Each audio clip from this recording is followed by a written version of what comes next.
Now, when they give you an address, right, and it's a big property, like it's a highway maintenance department. Now, check this out. The guy says turn around, because I went in here because I was blocking the entrance, like, because you know the trail is so long. The guy says, oh, can you please flip around? I said, sir, I'm almost 100 feet long. Well, there should be enough room in here. And of course, like I look at my wheels, I always almost crying, you know. My tires are because look at the Jeep, how the Jeep is positioned. Like, it's not a drive-in, right? Like, you cannot. And plus, now how do I get out of here without hitting that white post? Well, I'll have to go on the grass, I'm thinking. So I'm gonna go towards that light pole, and I can back with the Jeep, but not when it's at an angle like this. But I can back if I'm straight. So I'm just gonna go straight on the grass a little bit, and then hopefully I don't drag the tires too bad. But anyway, that's the another adventure. We are in where are we? We are in Spencerport, New York. And they told me the name of my buyer, the guy who bought the machine, and they gave me this address. And I was praying that it would not be a small property, and then I came in from that side and I saw this on Google. When I searched, it says Ogden Highway Department. So basically these are the guys, you know, that put salt on the roads when it's in winter, right? Or they repair roads, basically. Actually, yeah, the town is actually called Ogden, but my paperwork says Spencerport. I don't know. So anyway, a guy should meet me here, the owner of the machine. He turns out he has nothing to do with this highway department. It's just that he was doing a job for them, and so this machine is somewhere here, and the buyer is coming. And I told him I'll be here at 3 o'clock, but I was a bit early. I was here probably at 2:30, and the guy called me. He says he's still, like, he was an hour away, so now it's already 4. He's still not here. And then as I was parked over there, some big honcho over here from here stopped in a pickup truck. What are you up to? Well, you know, that's what happens when they give you you give me the address, that I show up at the address. And he says, well, you're blocking all our guys as I'm gonna start coming back, you know, it's the end of the day. And I was parked right where that guy is driving, you know, and the end of my trailer was blocking half of the so, but I was afraid to go inside, you know, so I stopped there and started waiting for the guy to come out. Nobody's coming out, so I called him, and the guy says, yeah, I'm coming, but I'm still an hour away. So that was like 2:30. So I'm not sure how he's still an hour away, but anyway, so I said take your time, because we cannot leave until tomorrow anyway, because this is a used machine, so it's one of those 72-hour rules, and the clock started Monday at 5 a.m. so I can only cross the border Thursday 5 a.m. but of course I cannot drive it and when it's dark. So basically it's an oversized load. It's one of those grinders, chippers, you know, that massive machine with kind of like excavator chassis, like tracks, and then it has a chamber where they load this timbers, and then a couple of conveyors where the chips come out, or sawdust, right? And when this guy showed up, that boss was asking me, all right, giving me a hard time. He says, what are you up to? I said, waiting for Bob, picking up the grinder. And he says, oh, it's on the other side, in the very end over there. And he pointed somewhere over there. They have a huge, I see lots of product, you know, like sawdust or whatever it's called, you know, like the chips, right? They have over there. He says, that machine is over there. I said, well, I don't want to go by myself. I'm just gonna wait for the guy to show up so he can, because maybe he has an idea of how big my trailer is, right? Because I don't want to go and get stuck somewhere. So anyway, booked this, didn't want to leave this early. I booked this, started working on this load Monday, but the broker was not very fast. You know, we were going back and forth about the terms on the contract. I checked his credit, no good. I said, can you do COD? Okay. And then he sends me the rate confirmation. In the terms, it clearly says 30 days. And I said, that's not what we agreed on. And then where it says carrier, it says heavy equipment transport in small letters. I said, that's not my name. I said, my carrier's name is my full name, or Sergei Dratchev Heavy Haul, because, you know, he puts their own name and then you try to get the money and you wait, who are you, right? So we gave this load to heavy equipment transport, and so for some reason it took a very long time to change that, and he wasn't willing to change the terms, and I said, you know what, I'm out. But before that, he already asked me for my SCAC code for the border, because he even didn't tell me about the 72 hours. I only learned about this after. You know, yes, they're supposed to tell you, right, that you might be waiting at the border for 3 days. And so yeah, I said, okay, I'm out. And the guy says, I'm gonna report you to the load board because you're trying to steal my customer. I said, nobody's trying to steal anybody. I'm a carrier. I just want to make sure that I get paid, which is always a potential problem when you deal with a broker that doesn't have good credit. So I'm sorry. I said, I have no interest in this load unless you can pay me COD. So I said, nobody's stealing anything. If you report me, I'll report you, okay? Because your contract is done in a way where it would be super easy for you to refuse payment, because the company name is Heavy Equipment Transport. Terms are not COD but 30 days, you know. So I said, I cannot work with you. And I thought that was it. And then 2 days later, actually next day, Tuesday, the guy says, sends me an email again. Okay, I can accept the terms because we already set up the border crossing using your SCAC code. So if we give it to somebody else, it's gonna take longer. If you're okay with the terms like we discussed, you know, would you help us out? The price now went up by $1,000. I said, okay, but you're gonna pay me COD in Canada in US dollars? The guy says yes. All right. And so I drove to from Heide Wrecker. We unloaded the booster, and we took the last axle from the booster. We slapped it on the end of the trailer, so that now it's a quad. And I asked him to flip the neck. He flipped the neck. I hooked up the Jeep, backed under, because you know, my trailer is too heavy to just go with 8 axles, because I'm pretty sure I would be overloaded somewhere. But this setup, it's a pure Ontario setup, tandem Jeep and a quad trailer, because I can run very comfortably under my enhanced annual permit, which allows me 78,000 kgs gross, which is 171,000 pounds. And my empty weight now is 70, so that allows me 100,000 pounds for a payload, as long as I'm on a provincial road, like King's Highways, right, they call them. It has a picture like a king's hat. So provincial highway, like a big freeway, 401, Highway 6, Highway 7, you know, stuff like that. But if I go on a small road, I'm supposed to have a county permit. But this goes to Ottawa. So basically this guy from Canada purchased this grinder from this guy Bob.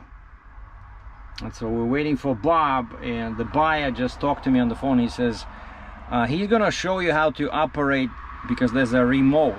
Actually, I like this. When they have a remote, they're so easy to load, you know, because you can go from different sides, like you're holding the remote. You can look at this side, you can go slow, you can go fast, you know. I think the only tricky thing is to know how to pair the remote with the machine. That's when you operate the remote, the machine responds. And there's a couple of tricks. I loaded something like that before, and so my buyer says, can you please ask this guy Bob to give you a quick tutorial, because I'll ask you to show this at the drop-off site. If I'm not there, there'll be another guy and he might have issues dealing with that remote, you know. And also Bob is bringing the original bill of sale, which I emphasized like 50 times. I said, guys, I know this office, Queenston, Lewiston export office, CBP office on the US side. I said, the lady over there is very strict. Cannot have emailed copies, must be originals, you know, with the real signature. And they said, yep, the Bob is the seller, he's coming, he's bringing you the original. Okay, and I said, did you tell him that the tracks must be clean? The guy says, oh yeah, they have a washer, they have like a pressure washer over there. He says they already cleaned it, but he says they're gonna clean it again once it's on your trailer. And so this thing is massive. It's like 41 feet long, 11 wide, 12.6 tall, and so that's why I'm running with the smallest shim. I did not change the shims. By the way, the Fontaine bolts are coming. So once they're here, I'm gonna call my friend Alan from Keswick, and we're gonna replace the bolts, put those genuine Fontaine bolts. And he's also coming to help me. We're gonna change the mud flaps on the truck. And then I couldn't do it before from the previous load, but with this this load is paying pretty good, so I'm gonna get new tires for the truck. I'm gonna change old drive tires because they're getting really bad, especially on the driver's side where I damaged them, you know, when I got stuck in that parking lot in Saskatchewan. And in other news, I finally managed to book a CFSC session. Unbelievable. My previous guy that I paid him $200 for, you know, the training course for PAL, Possession and Acquisition License in Canada, paid the guy $200. He canceled and he disappeared. I said, when? Can we do it in July? No, there's some competition at the gun club in Hamilton. They're busy. Like, what, are they shooting inside the classroom? We'll probably do it in August. And I keep bugging him, so when? By email. He stopped responding. And then when I stopped at that sales store, which also turns out sells, it's the same as Cabela's or Bass Pro Shop, right? I asked him, and they said, yeah, there's a fly in the lobby. That guy does this CFSC training, you know, to get your firearm license.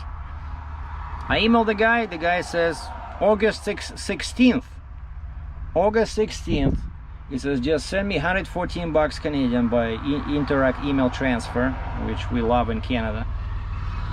And then he says the other $100 you have to pay either cash or wire or transfer when you're here. If you're late, you lose this $114. I said, hey, I already lost $214 with the previous guy because he canceled and then he refuses to, basically he stopped answering my emails, and there's no refunds because I didn't even get a receipt. So I lost 200 bucks. These guys are unbelievable. But finally, at least I booked it, and that's why now I'm not going anywhere far.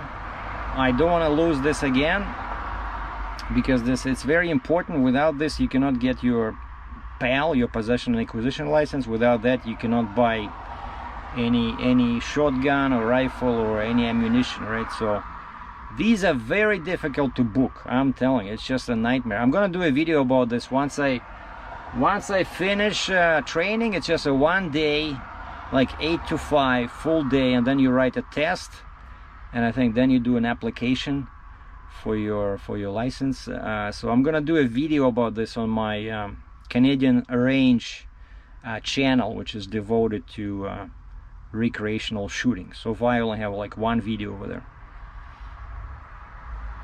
But yeah, I'm very excited about that.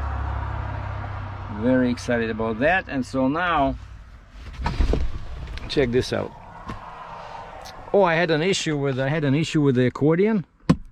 One button stopped making a sound in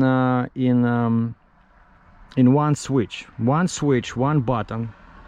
When you're pulling the bellows, it was only making a sound when you push the bellows, and only one button, basically like tiny percentage, but something was wrong. I called the dealer says no, everything was cool.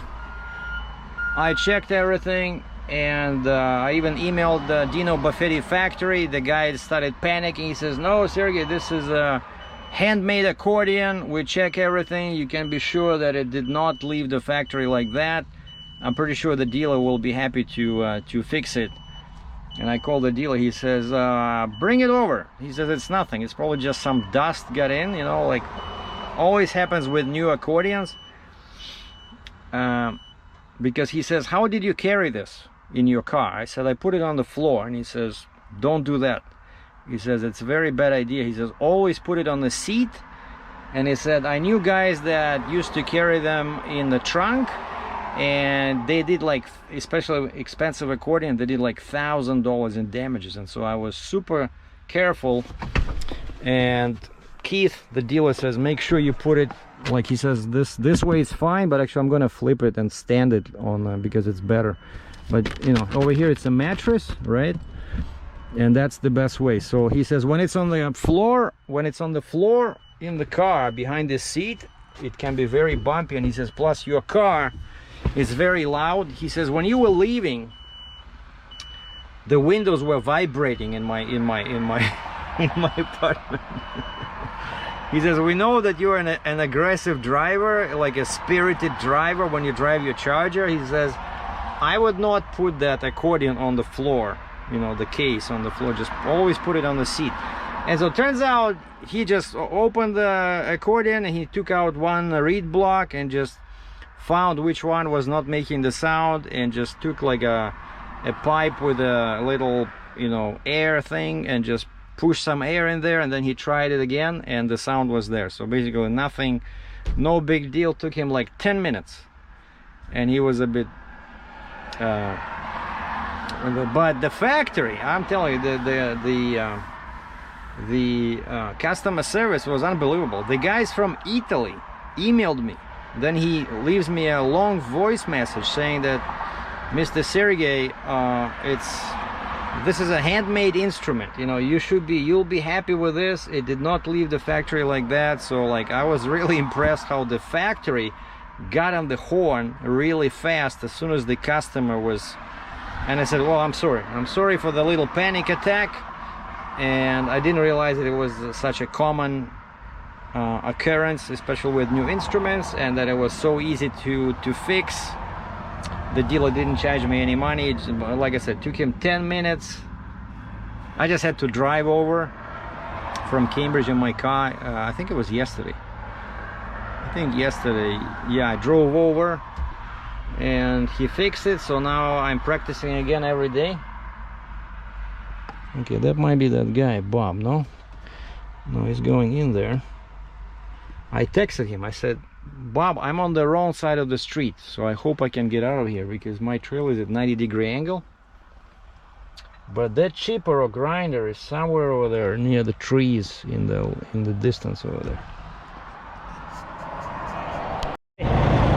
Because I want to drop the trailer, they locked me here at this compound. I try to get out. There's a McDonald's like a kilometer away. I try to walk out. You cannot walk out. The guy says, but if you come in a truck, the gate will open. But then, you know, you cannot get in unless all the employees come back in the morning. But I'm fine with that. And so this is the monster. What's funny is that I knew that something would be wrong with this load, right? Like, I had a feeling, I had the sixth sense that I cannot trust this broker. You see anything unusual about this machine? I show up here, that guy Bob looks at my trailer, like the seller, and he says, are you gonna be okay for height? I said, what do you mean? He says, well, I told him that this needs a drop side rail trailer. I said, what are you talking about? How tall is this? He says, well, the tallest point is 13.2. He says, I told them you need a drop side rail because the machine is 13 feet 2 inches tall. And I said, really? I said, what's the tallest point? He says, that one, that top of that roller. And then I climb on the top here, and I said, no, it's not the roller, it's that thing, you know, that piston, the top of where that piston is connected. So that was 13 feet. When this thing was on the ground, it was 13. And I said, hold on, I see that that side is much taller. I said, what if we put it on blocks, like you see it's actually done? And I know that piece will go up. Let me measure how tall is that piece, you know, that little triangle in there. So I go in there, that one was like 11.6, like when this machine was on the ground. So it's 11.7 there, or 11.6, and 13 over there. And so I knew that we had a opportunity over here, because I said, hey, I drove 4 hours empty, paid for fuel, paid for toll, because I drove on I-90. I said, I already ordered the pilot, I have my permit. Okay, permit was $40, but the pilot is, you know. And so we loaded it on blocks, and I measured, I'm like 13.7 over there, and my permit is good up to 13.11, and here it's like 13.5 or something. So we good, we under 14. Now that's surprise number one. Surprise number two, I asked this guy Bob, I said, did anybody mention that this machine goes to Canada, it has to be clean? And the guy says, well, we don't have any equipment here. He says, we were just using this yard, we were doing some work for this highway maintenance. He says, my yard is 4 hours away. That's where I was coming from to help you load. And by the way, he loaded this with a remote, very nice. But there's 2 independent controllers for each track, so the machine was going like this. And eventually, yeah, we did this, we put it on these blocks, like, and I asked him, hey, can we find bigger blocks in here somewhere? It's a huge, you see, they do this, right? That's what this machine is for. It cuts, it turns timbers into something like that over there. Basically chips, it's a chipper, right? The guy says, no, because it's not my yard, I don't think they have anything. So I said, okay, we're gonna use my blocks, but I said, I'm sure about this one, but that one is not that strong. But he said, well, all the weight is actually over there, you know, even though it looks like it's loaded really weird, but that's how they do it. He says, you know, they just leave a few inches in front of tires. But he says all the weight is over there, because that's just a chamber, right? It's empty. But here you have, that's the fuel tank. He says you have 200 gallons of fuel. It's pretty full. And this is the engine, a monster Caterpillar engine, and all this frame is massive, you know. That's why I put so many chains. They say it's 95,000 pounds, so I put 2 chains over here, 2 over here. That's 20,000, 40, 60, 80, 100, 120, 140. So you know me, so over chain, under promise, over perform. But I talked to the broker like 20 times about this, right? This guy from Florida.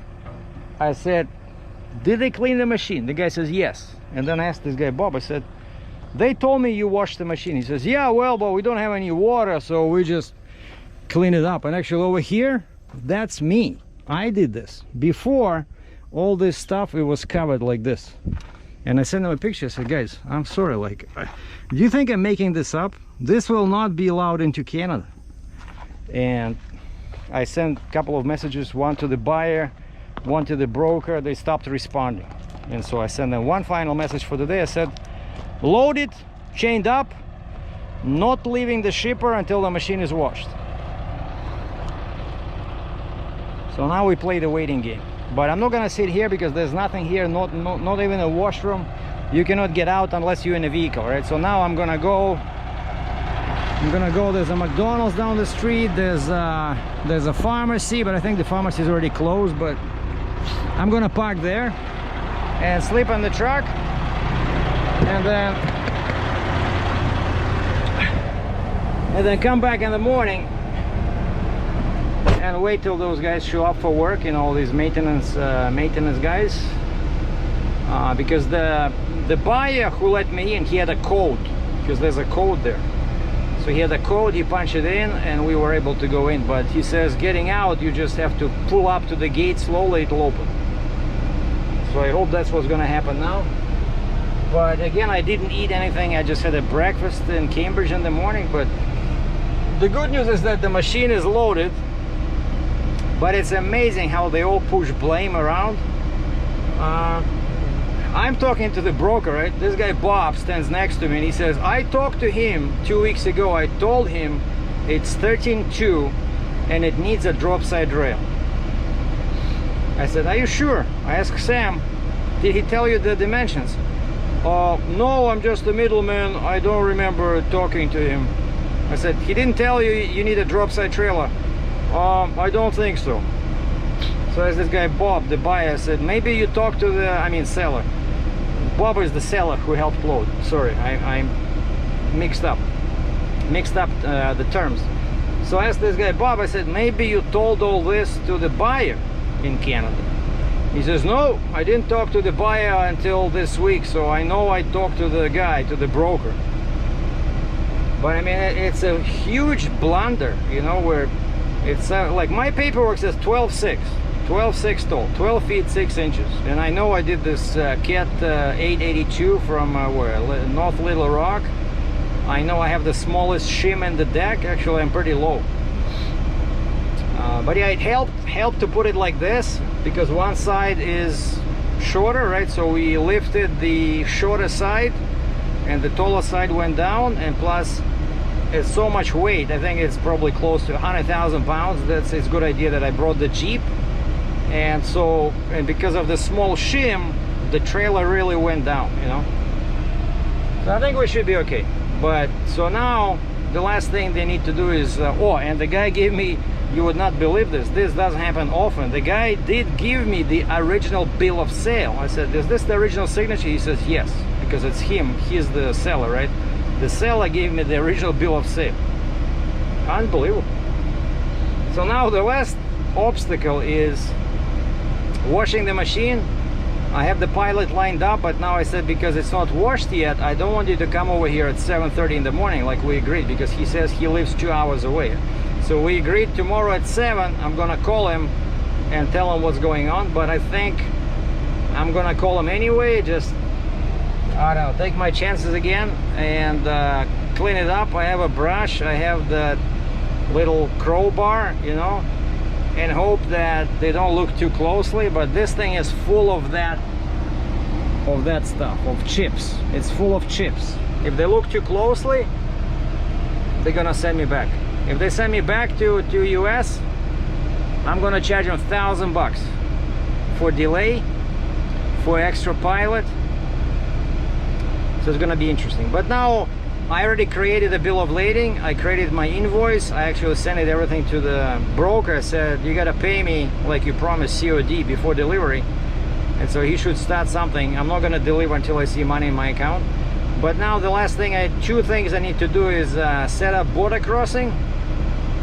I already gave him my PARS number, and so second thing is I need to fill out the application for crossing the bridge. Just, you know, tell them my axle spacings, my weight, stuff like that.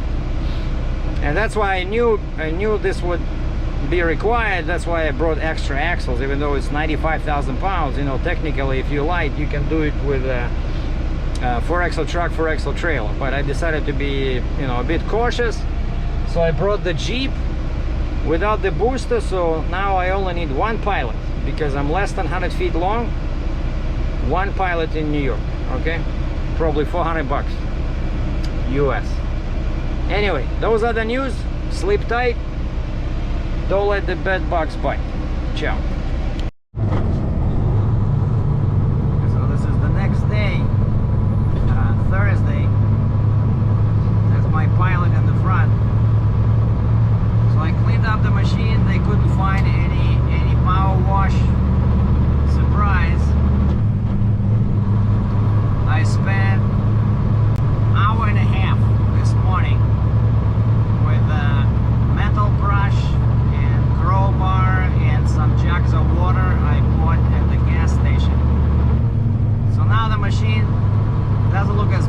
before, but it's still, if somebody looks too closely, I might be in trouble at the border.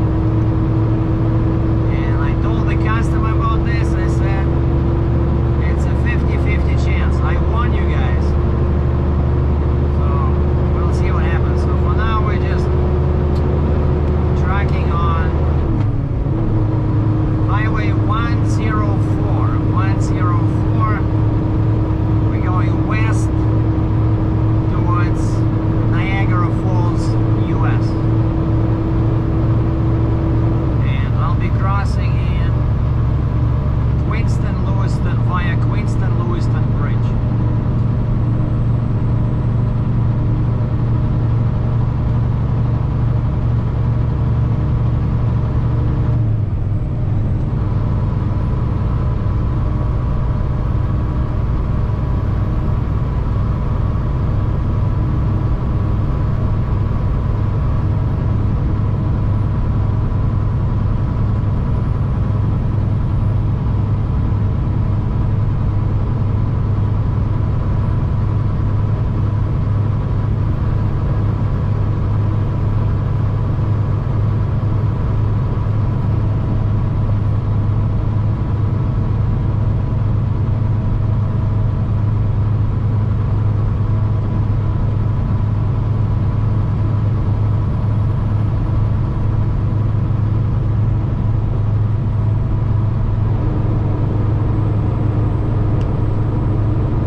Side because there's a lane reduction.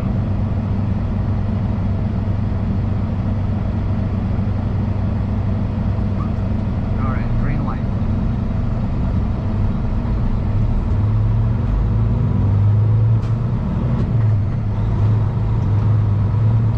I hope I don't knock down that traffic light. That would be unfortunate.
us on to go straight because that's 190, right?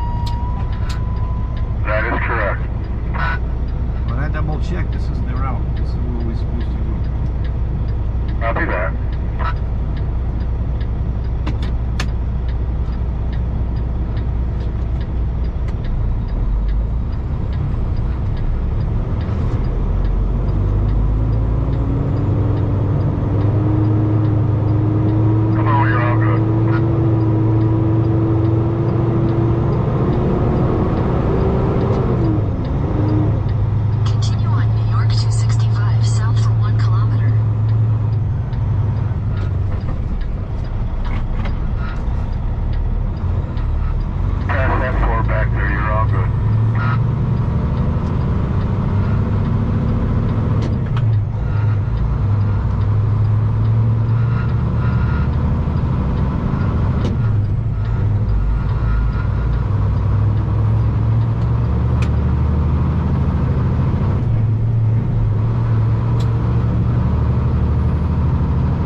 It says 190 ramp west. I think Canada, I don't know.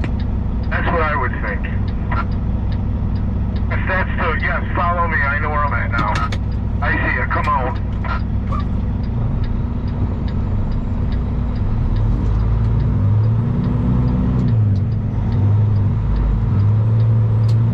Here's the duty free, you're all set. 400 meters, merge onto I-190 north.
Good, you have a good, safe rest of your day.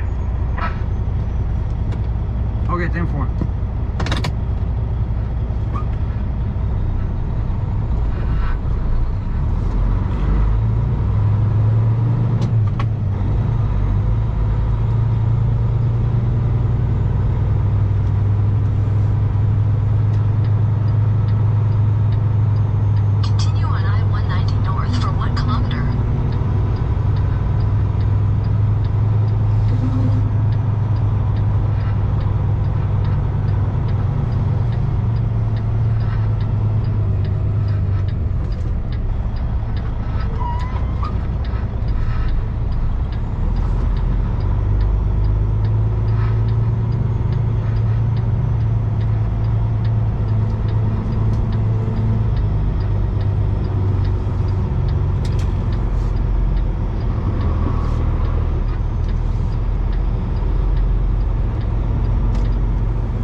once that guy leaves over there. See to my right, there's an oversized guy, there's some guy with timbers, so once those guys leave, I can turn in there. So I'm not in the way here, but I cannot go anywhere else. Alright, so we're gonna finish this blockbuster here, so hopefully they don't turn me back into US. Now I just have to go inside and check in and clear my export and then head over to the Canadian side.